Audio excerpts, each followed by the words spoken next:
Hi everyone, and welcome to A Seat at the Bar. I'm your host, Skylar Campbell.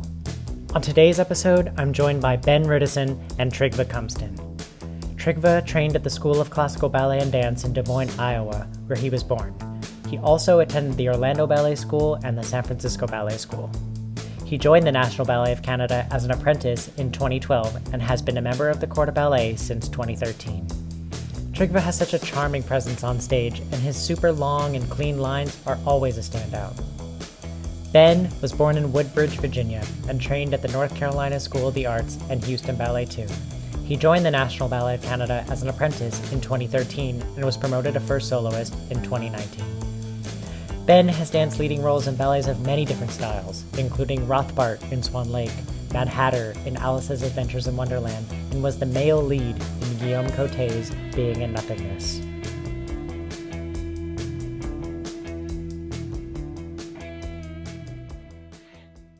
Ben, Trygve, Ben's little box says Harrison, but just for everyone that's watching the video section of this, that is Ben Rudisin. Thanks so much for joining me here this afternoon for you guys and late morning for me. It's awesome to have you on this podcast, and I can't wait for all of our listeners to hear a little bit about your stories through dance and how you're involved a little bit more outside of the company in sort of the union side of dancers. But we'll touch on that a little bit later. I think both of you are incredibly intelligent dancers, and I've seen you work with such integrity and consistency, like bringing so much to the table on and off stage.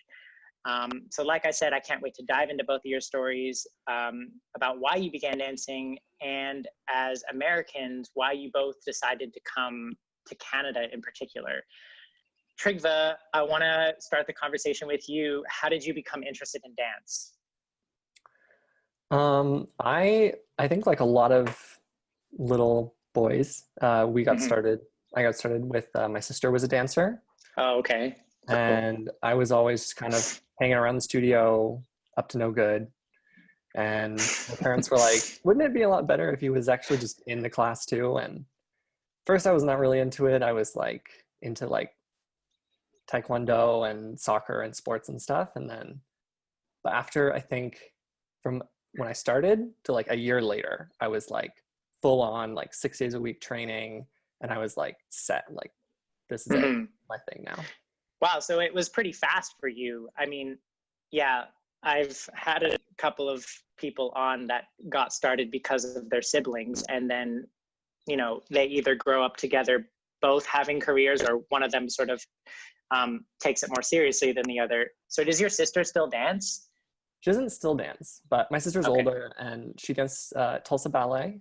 Oh, cool. So she ended up making a career out of it too. Yeah. And then she went on to be a chemical engineer, and wow. Yeah, so that's a dramatic shift. Yeah.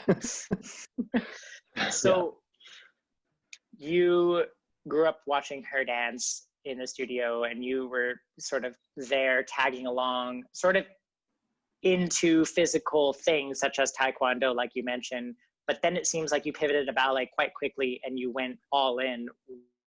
What was it about ballet, though, that really made you so invested? Well, at first I remember asking my Taekwondo instructor, like, should I do this? Like, is this a waste of time, kind of? And he thought it'll improve your coordination, your rhythm, and he thought it would help with that. Little did he know that I would quickly lose interest and be much more interested in ballet. I think like the music definitely helps a lot. There's something that is like, it's kind of a type of communication in a way, like it's like an emotional communication. It's cheesy, but like anyone can just hear a piece of music and you feel something, Yeah, definitely. To it. Yeah. So I think that's kind of a universal, like, human emotion. For sure. But ballet in particular is a bit reserved. at the beginning. Like we start very slow at the bar, and then it builds up to sort of the freedom, and the dancing part of it happens much later in the class. And so were you doing like jazz or any of these other sort of dance forms as well as ballet, or it was just like taekwondo and then like ballet?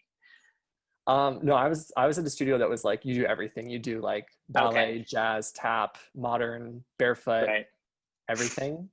And I really liked it all when I was that age. Like I remember like doing jazz and liking that it was like fun and energetic. And then I remember like going into the studio before the ballet class and just like standing next to the bar, like attention, because like this was like the structured class. Right. I think I liked the like different aspects too. That makes sense. And then you went on to go to 2 different ballet schools, Orlando and San Francisco Ballet School. What was the decision-making process for you choosing those? Orlando, I I got a scholarship to go there and train with Peter Stark, who's now in Boston. I think he's leader of Boston Ballet too. And I worked with him mostly for 2 years, and it was great. Like, it was very like either one-on-one or small groups, and he gave me a lot of attention and focus when I was 13. When like, how can you make a 13-year-old boy concentrate? Yeah, you know? But he gave me that, and then after 2 years, he was like, okay, you need to go somewhere else. Like wow. There's more that you can learn that I can't teach you, kind of thing. And so then, yeah, he helped me. He suggested I audition for San Francisco Ballet School, and I did. And then I went there, and I liked it. I stayed, and yeah. And then you graduated you finished up. So at what age were you? You were 13 when you went to Orlando Ballet School, and then how old were you when you? Oh, okay, 15, and then until graduation, you graduated from that school, correct?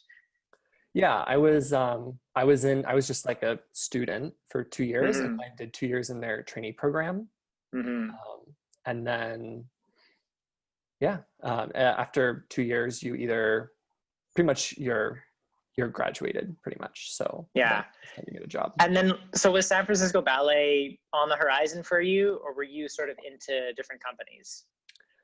I mean, I loved watching. Like I watched them so much, and I got to work with them a lot, especially like in my last year, I got to work with the company a lot. And I kind of felt like I knew what it was like to be there, for better and for worse. And it's an amazing company. I'm not saying it's not, of course, but I kind of knew what it was like. And then I auditioned, and I got an opportunity to come to Canada. And I just kind of felt like I knew what it would be like if I stayed there, but I won't know what it's like if I go somewhere else unless I go there. Nice. And so that kind of, it was actually an easier decision than you might think, but. So it's almost like you knew too much and you wanted something different. Yeah, I wanted something different, I think. Yeah, I was ready for something new. So how about you, Ben? Well, I first got into dance when my local studio came to my daycare center and was offering classes in jazz, is what I originally started with. And then I think, as weird as it sounds, what got me interested in wanting to take that class was someone had told me that you could learn how to do a backflip if you did dance. So I really wanted to learn how to do a backflip, and so I told my mom, and she signed me up for the class. And yeah, after that, I was practicing chassé step like all around the playground at my daycare center, and I loved it from the moment I tried it. That's pretty cool. The school had an outreach program with the daycare centers. A little bit. It was a very small studio starting up. So I think to sort of garner interest, they offered classes once a week at daycare centers over their like summer holiday, I guess it would be. And yes, so originally they came out to us, and I think it was maybe like a 10-week class or something like that. And we did a little number at the end of it. It's a cute little dance. And then, so did you go on to stay at that studio, or did you have sort of higher ambitions at that point? What age were you? Well, so I was 6 when I first took classes there, and I started with only jazz. And then as I got more and more into it, my teacher kept suggesting more styles. So then I did tap, and then I did like Trygve, all the other styles, you know, you name it, this, that, whatever. And then at some point she suggested I should do ballet because it's the foundation of everything, you know. Right. Basically like all in teachers Trygve's circumstance too. If you can. Yeah. So yeah, exactly. And I did not want to do ballet. I don't know what it was about it. I guess the pace probably of the class, and like you said, it starts out so structured and can seem a bit slow at first. So I was really not into it at all. And yeah, I didn't really want to do ballet, but I did it anyways. And then I was at that studio until I was 13, and around that age, my studio director approached my mom and said, you know, he has talent. I think he could make a career out of this, but if he wants to do that, he needs to go to a different place, somewhere he can receive a higher level of training than we can offer right now. And so she was kind of the one who led me into auditioning for North Carolina School of the Arts in Winston-Salem, North Carolina. And I feel like there is where I fell in love with ballet and decided that I wanted to pursue it more seriously. So NCSA is like a full integration, like you're doing academics right into ballet class, right? Yeah, so we would have the younger years, so 9th and 10th grade, you would do class in the morning, then you would do some academics, and then you would finish up the afternoon with classes and rehearsals and that sort of thing. And then it kind of reversed for when you were in grades 11 and 12. You did academics, then class, then more academics, then back to class. But it was a really unique experience because I think a lot of ballet schools don't have a joint academic and arts program. Usually you have to do a separate academic course through an online something. And I think that was a big draw of going to that school as well, is that they had the integrated programs like that. And so I think my mom was comforted by that. She felt like I could have a normal sort of academic experience as well as getting great training in ballet. I'm sure the pace was a lot different. Like you're talking about, ballet seemed a little bit slow for you at first, but maybe being in that sort of environment and NCSA made it more fun? Yeah, I think so. And I think too, the more you learn about it, the more appreciation you have for it. And definitely.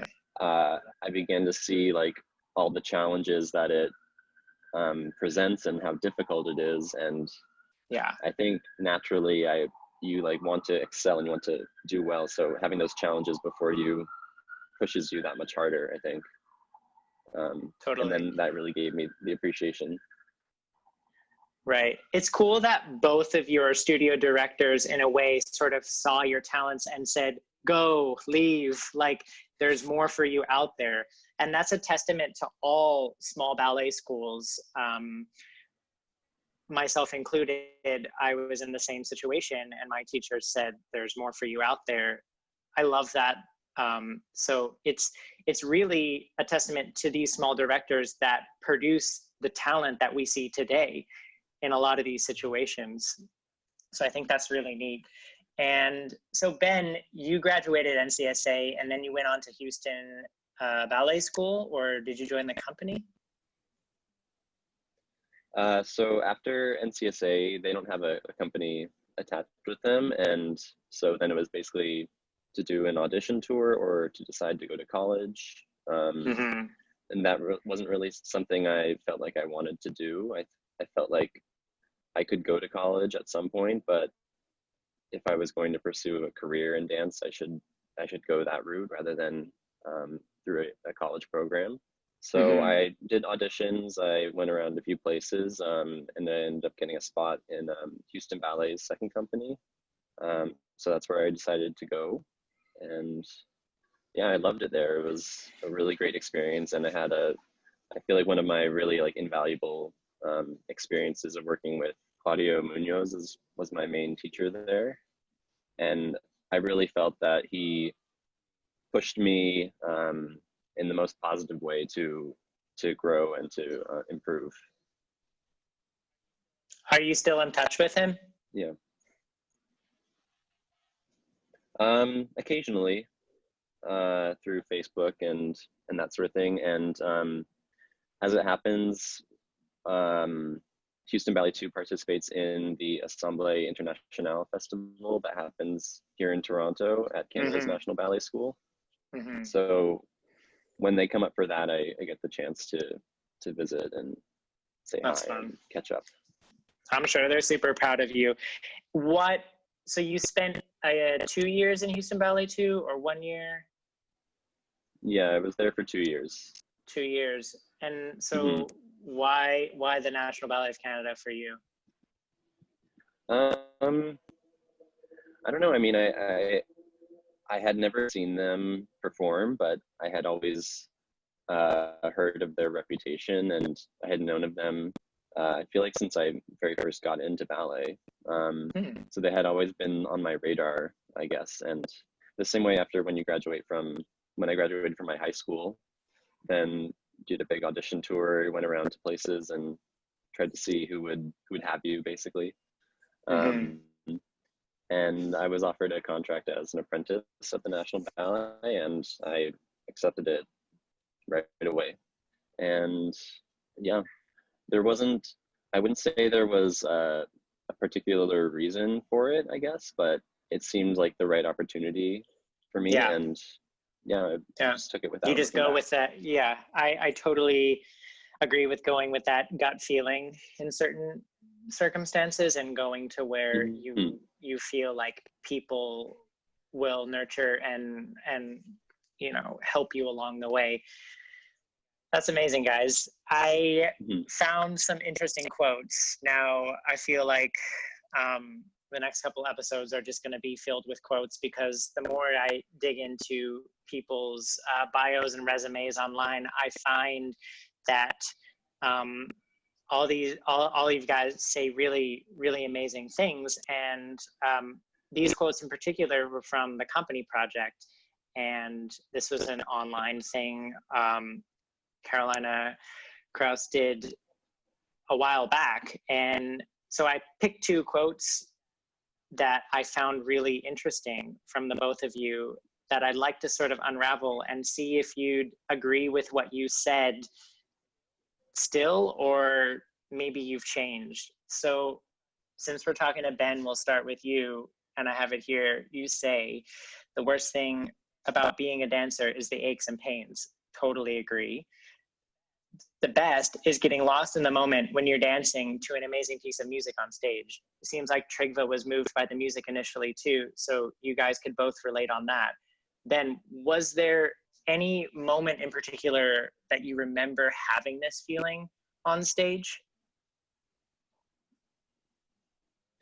Yeah, there definitely been a few for sure, and I think what makes it so great is those moments are rare as well. Like they're what we aim for, but also they're so hard to achieve. But I think when you do get one of those, it's like quite an amazing feeling. I would say for me, it was probably one example is the pas de deux in Being in Nothingness by Guillaume Cote. Yeah. That I do. It was created on Greta Hodgkinson and I, and maybe because it was created on us, it lends itself really naturally to how I like to move.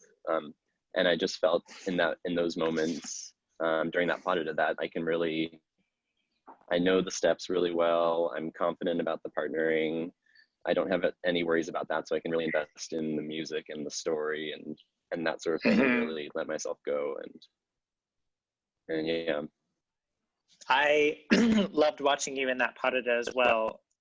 And that is an amazing piece of music by Philip Glass.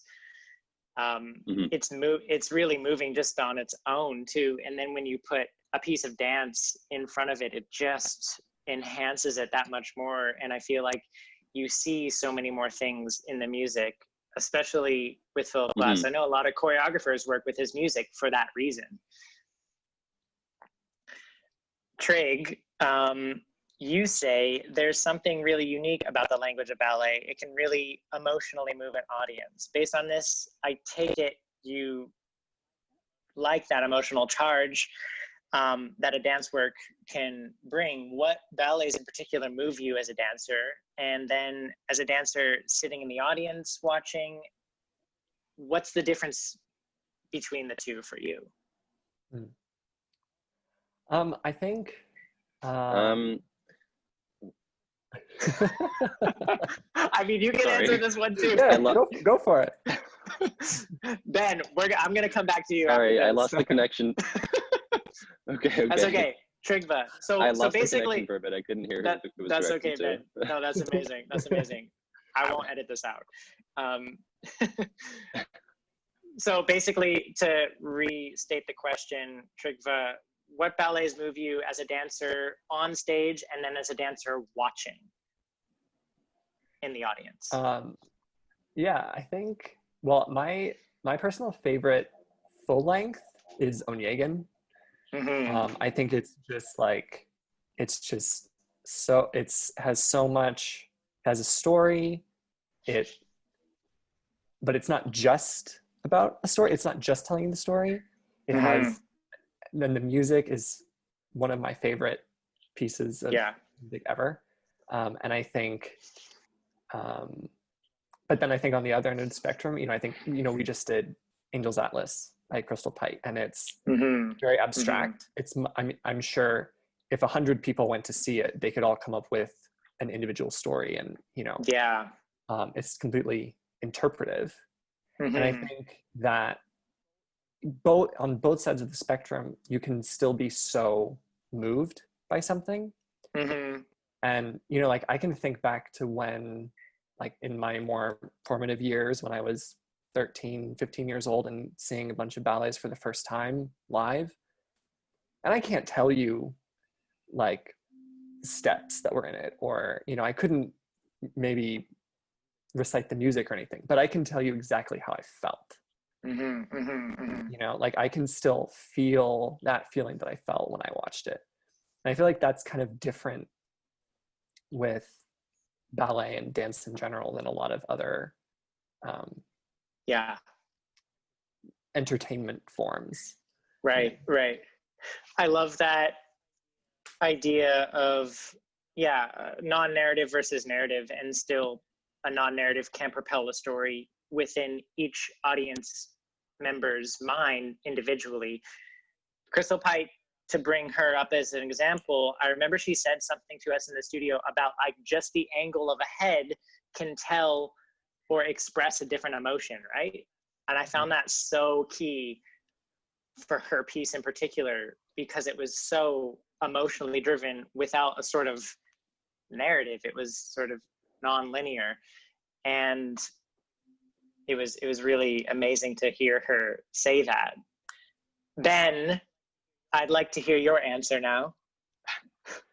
Well, I was going to say, I think for me, the best part about ballet is the music. And I mean, obviously the dancing with it, but what really inspires me to dance is the music. And all the nuances. And I think it's really special when you feel as if you are dancing the music, as if you are embodying the music, and maybe even sometimes pointing out musical things that an audience wouldn't notice necessarily. Yeah. Those little small accents that that can really, I think it can really make it. I don't know. Yeah. And I think in the same way, that's what I like to see when I watch someone dance from the audience. I like to see those things, and whether it's in a classical or a contemporary manner, that for me is what makes a great dancer, and when you can see that. For sure. And I think that also comes with, do you think that comes with a level of maturity, or do you think some dancers have it innately?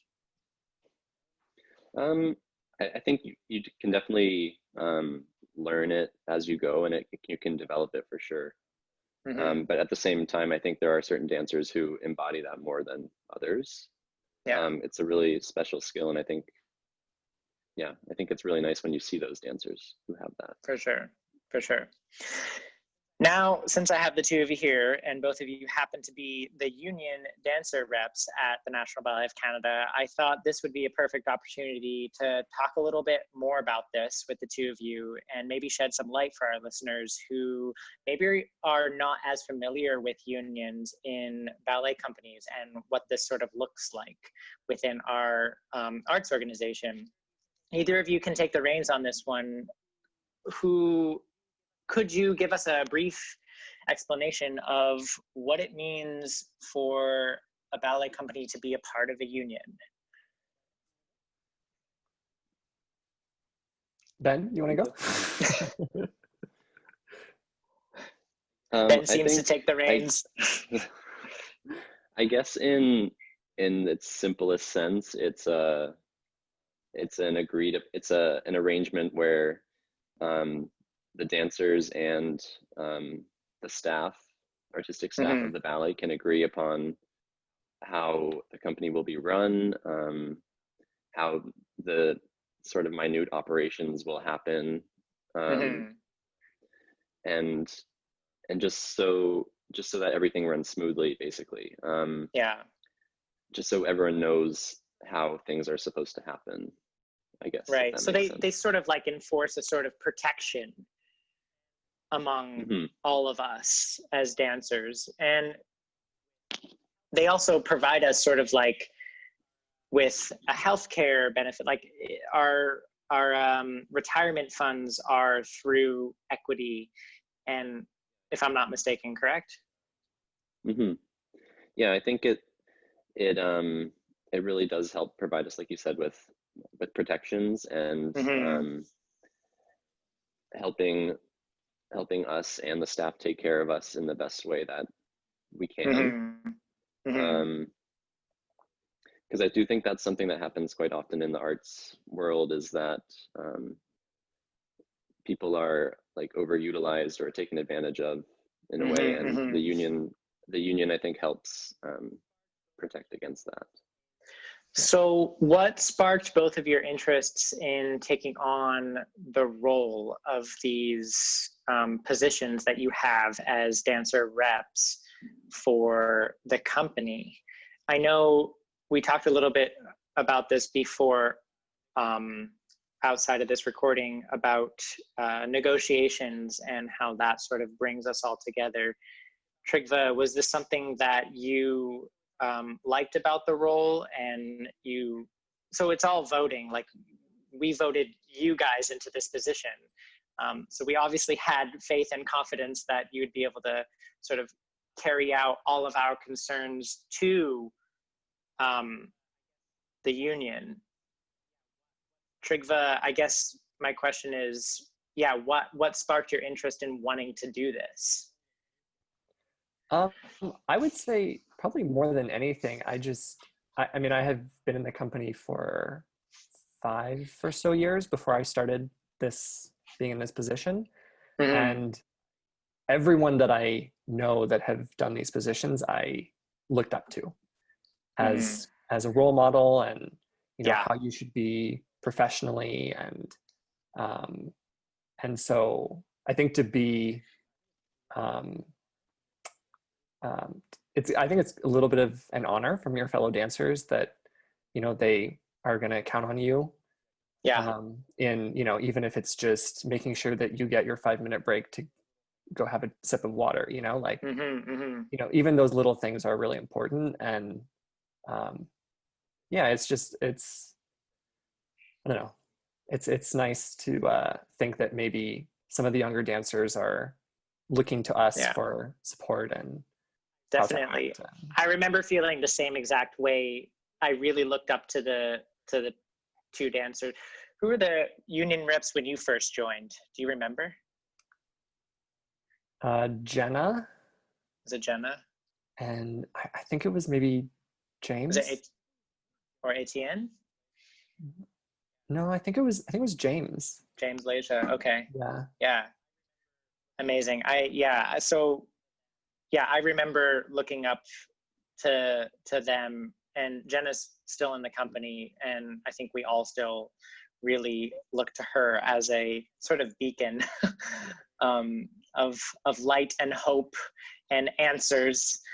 So and it's really cool that both of you sort of want to carry on that torch and feel confident within yourselves that you're able to do that for all the younger dancers. Because I feel like as young dancers, we enter the company 18, 19 years old, and it's a lot. It can be overwhelming, and it's a lot to learn, not only what you do in the studio and on stage and to produce, like, show yourself as an artist, but also to be just a human in the world.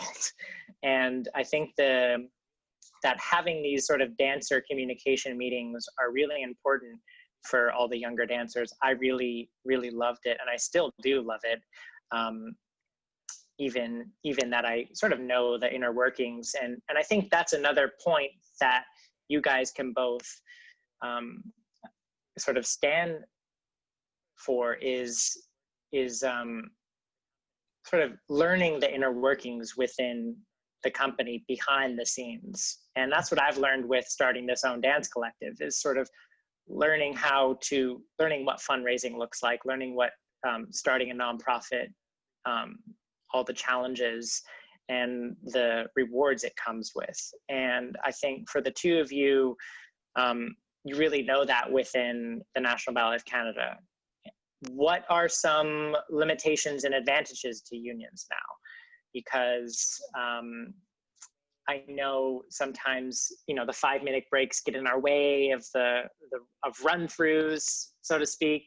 So can either of you sort of maybe open up a little bit more about what you think some advantages and limitations are about being a part of a union? I think the nature of our work is very inconsistent.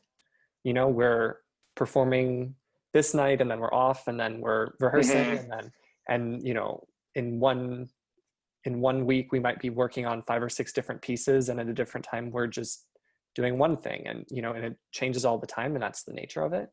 And so I think having a union really gives us some consistency, that you know how many hours you're going to work, and you know when you're going to get a break and when you aren't. And you know, and I think that, I mean, yes, it can kind of slow you down at some points, because it's kind of putting everything through the same process.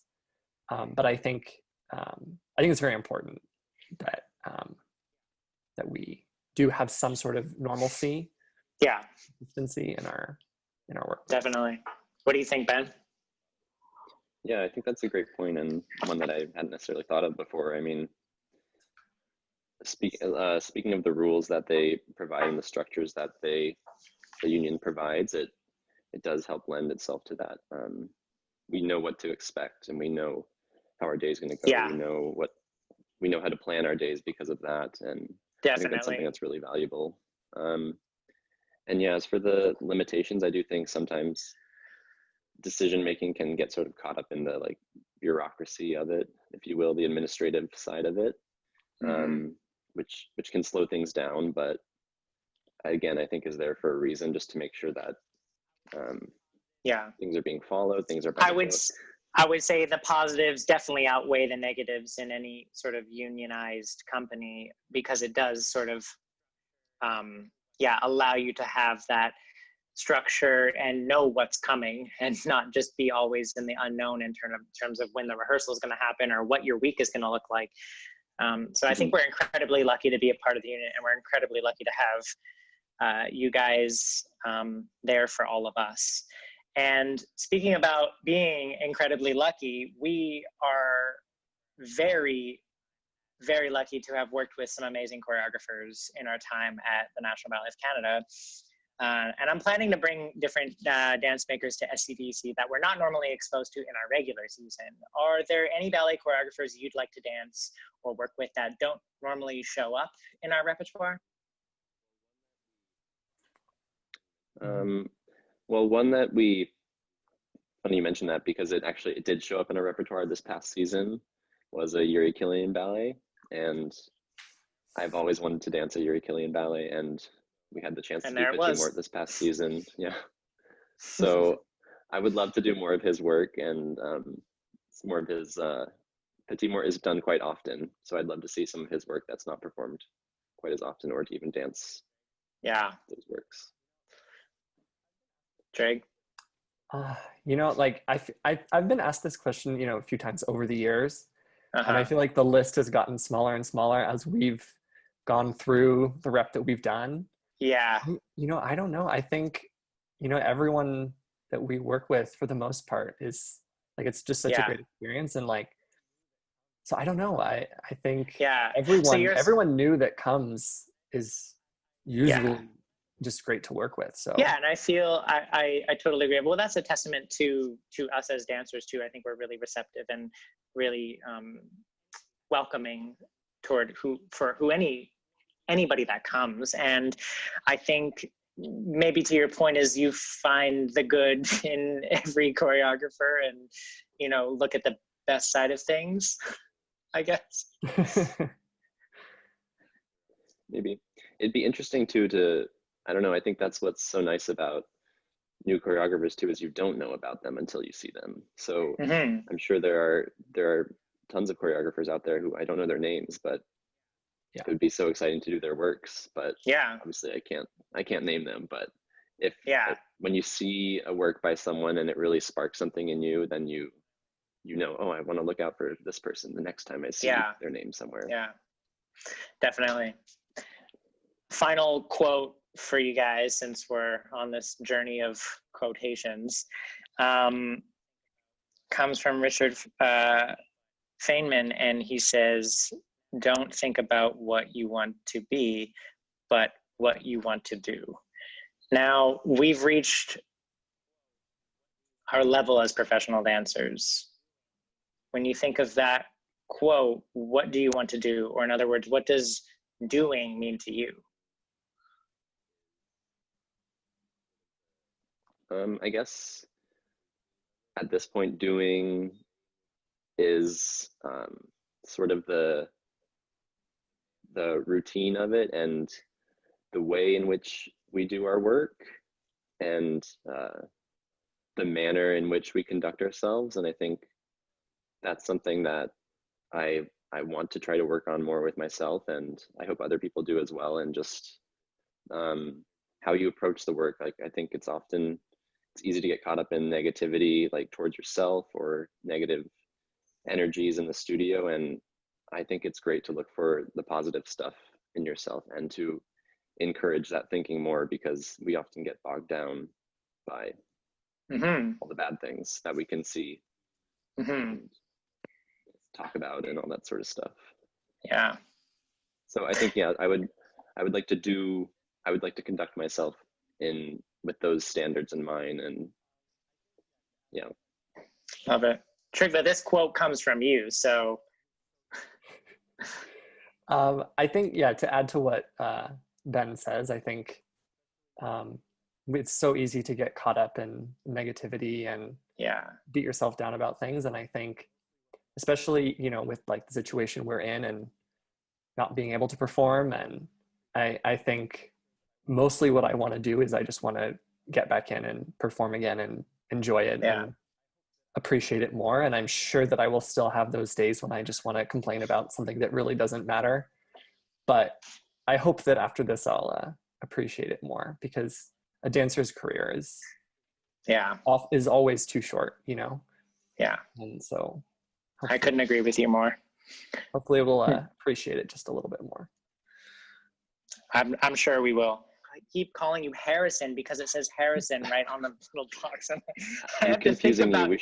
I have to think about your name. We should have fixed it at the beginning. Do you still want to do a backflip?